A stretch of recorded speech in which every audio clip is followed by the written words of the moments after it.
Dan malaikat mengatakan, selamat, kamu sabar menjadi ahli Quran saat di dunia. Selamat, kamu berusaha menghafal. Mungkin kamu penat di malam harinya, mungkin kamu capek di siang harinya, mungkin ada orang mengatakan apa yang kamu lakukan dengan kesibukan kamu saat ini. Tapi satu ketika malaikat berkata, silahkan nikmati tempat terindah yang belum pernah dijamah oleh siapapun karena kesabaran kau.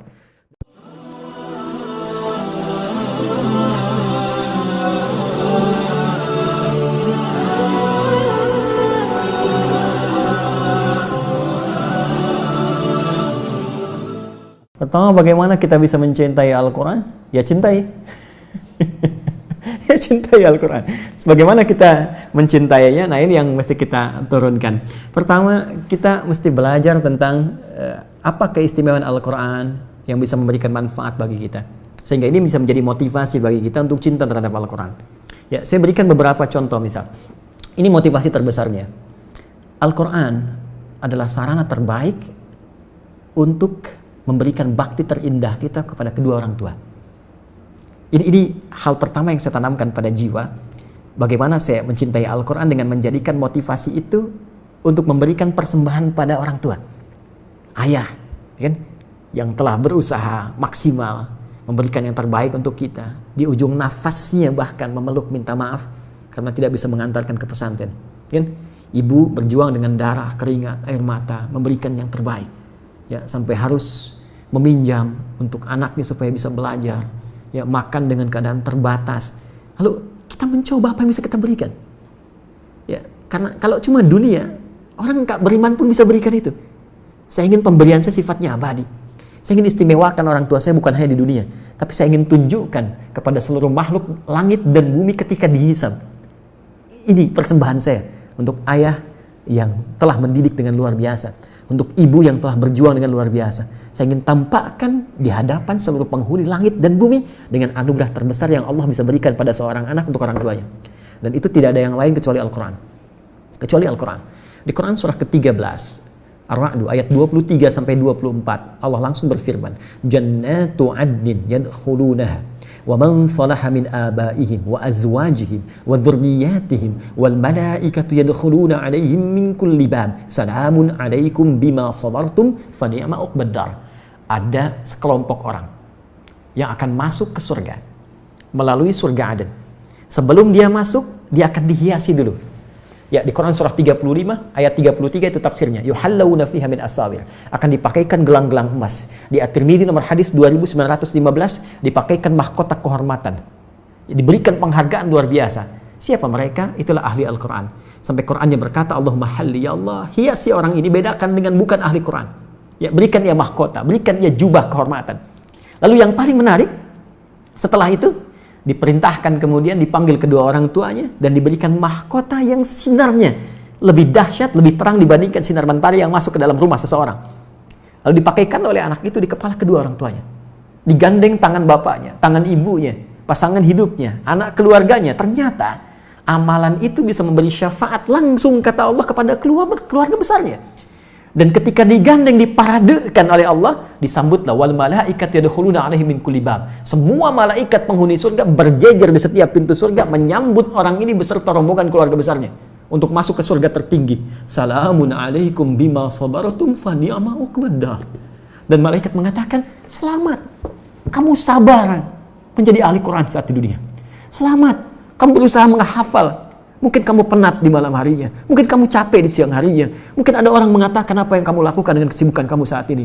Tapi satu ketika malaikat berkata, silahkan nikmati tempat terindah yang belum pernah dijamah oleh siapapun karena kesabaran kau.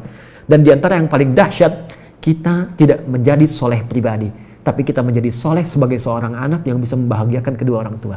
Itu motivasi yang paling besar. Yang kedua, Nabi menyampaikan, khairukum man ta'allama al-Qur'ana wa 'allama. Tidak ada orang baik, kata Nabi, menjadi puncak terbaik kecuali ahli Quran. Orang yang mau belajar Quran dan mengamalkannya. Karena itu di Quran, surah ke-35 ayat 32, Allah menyifati orang yang belajar Quran dengan benar, orang yang akan bertransformasi menjadi seorang yang sangat mulia, Ya, "Tsumma awratsnal kitaba alladzina istafaina min ibadina faminhum zalimun li nafsihi wa minhum muqtasid wa minhum sabiqun bil khairati biidznillah." Ahli Quran yang benar, hafid yang benar, maka dia akan jadi pionir dalam setiap kebaikan. Makanya saya sering katakan begini, kalau ada ahli Quran baru baca saja, ya, terus dia menghafal, ya, taruhlah jangan katakan hafal 30 juz, hafid. Dia baru hafal 1 ayat, 2 ayat, itu ayat yang dia hafal karena akan merubah perilaku dia, pasti jadi baik. Karena dia mengandung firman Allah yang maha baik. Pasti jadi baik. Jadi kalau ada orang ahli Quran, kata-katanya nggak baik, pandangannya nggak baik, dia belajar Quran dengan cara yang salah. Mustahil. Hafid itu sudah pasti good looking. Ya. Kalau kita jadi hafid itu sudah pasti baik, enak dipandang, enak bicara, good attitude. Ya. Jauh dari nilai-nilai keburukan, kekerasan, radikalisme, ekstremisme dan sebagainya. Jadi motivasi yang kedua, belajar Quran itu akan merubah tampilan kita lebih baik. Yang ketiga, ini riset.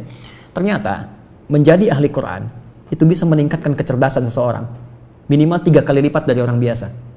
Karena dia dilatih ya dengan memori tertentu, dengan hafalan tertentu, dengan cara tertentu. Ya, kan riset menunjukkan orang semakin banyak menghafal sesuatu, semakin cepat dia, ya, refleksnya itu untuk bisa menangkap segala hal. Karena itu saya pelajari rahasia orang-orang dulu. Kenapa Ibnu Sina, Al-Kindi, Al-Farabi, Al-Ghazali, Al-Khawarizmi, Al-Battani dan ulama-ulama muslim terdahulu begitu dahsyat. Sekarang orang untuk menguasai 2 bidang ilmu saja susahnya luar biasa. Mereka itu 3 sampai 5 bidang ilmu. Dan ternyata dasar utamanya cuma 2 yang dimaksimalkan sejak kecil. 1, sholat yang benar. 2, hafal Quran dari kecil. Ya. Dan ketika kami riset Quran itu luar biasa. Pengaruhnya sangat dalam. Ya, dan peningkatannya cepat. Saya di sini dengan kawan-kawan membangun satu sekolah. Itu kurikulumnya dari Quran dan hadis, nanti di-combine dengan Diknas, ya. Kita turunkan. Jadi setiap ada pelajaran Diknas, misalnya matematika nih, belajar tentang misalnya bangun ruang, ya, atau dimensi tertentu. Ini ayatnya apa nih yang sesuai? Hadisnya apa nih? Kita turunkan. Jadi materinya Diknasnya dapat, Qurannya dapat, hadisnya dapat. Tahukah Anda apa yang terjadi? Ya, Bapak Ibu sekalian, itu sekarang kami tanamkan karakteristik Quran itu refleks di lisan mereka. Ketika kosong, langsung keluar Qurannya. Dan setiap menyikapi sesuatu, ayatnya hadir. Naik kendaraan, langsung ayatnya keluar. Doanya keluar. Di rumah, begitu menyikapi sesuatu, ayatnya datang, refleks. Dan ternyata percepatannya ke pelajaran kuat. Mereka cepat menangkap pelajaran. Bahkan yang paling menarik begini, mereka nggak pernah olahraga, misalnya futsal itu kayak main bola biasa. Satu kali kami ikutkan pertandingan futsal melawan anak-anak SD yang lain. Itu mereka belum pernah ikut pertandingan. Anda tahu apa yang terjadi? Juara 1. Jadi bakatnya muncul semua gitu. Jadi saya mau katakan, Anda menjadi ahli Quran, Anda akan menjadi manusia yang pintar. Ya, ingat. Quran sendiri mengatakan tidak ada manusia yang bodoh, yang ada dosen yang kurang kreatif dalam mengajar. Mohon maaf. Jadi semua punya potensi. California University itu pernah mengadakan riset otak manusia, ya, memorinya saja itu paling sedikit 100 juta gigabytes. Sedangkan di Quran surah kedua ayat 31, ya, dijelaskan bahwa Allah mengajarkan kepada Adam semua jenis pengetahuan, semua jenis nama. Adam itu nabi, Adam rasul. Karena Adam itu nabi, Adam rasul, Adam punya fitrah kenabian, diajarkan langsung. Tapi Adam manusia. Kita nabi, kita manusia bukan nabi. Kita manusia bukan nabi. Kita punya fitrah kemanusiaan tapi tak punya fitrah kenabian.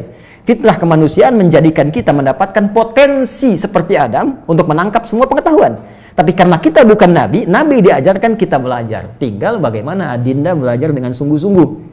Maka turunkanlah kemudian ayat Quran untuk belajar Quran. Itu ada di Quran di surah ke-54, ya. Ayat ke-17, ayat 22, ayat 32, ayat 40. Itu kuncinya.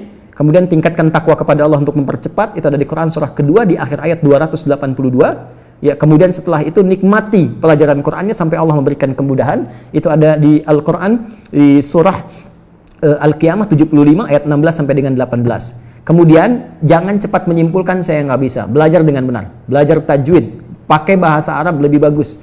Karena di situ ada pahalanya langsung. Ya, dan kita bisa belajar lebih banyak lagi. Sabar, bersabar. Nabi aja 23 tahun. Masa Anda 23 hari pengen cepat selesai? Ya, bersabar karena ahli Quran dilihat dengan ikhtiarnya, bukan berapa banyak Quran yang Anda dapatkan. Kalau untuk menjadi jembatan supaya Anda bisa baca dengan Latin nggak ada masalah, tapi jangan jadikan kebiasaan. Itu pengantar supaya Anda bisa membaca dengan Arabnya. Di situ nanti Anda mendapatkan makna-makna yang lebih luas dibandingkan dengan Latin, karena ada perbedaan di situ, perbedaan tersendiri yang tidak ditemukan kecuali dengan menggunakan bahasa Arab. Ya, Allahu ta'ala a'lam bis-shawab.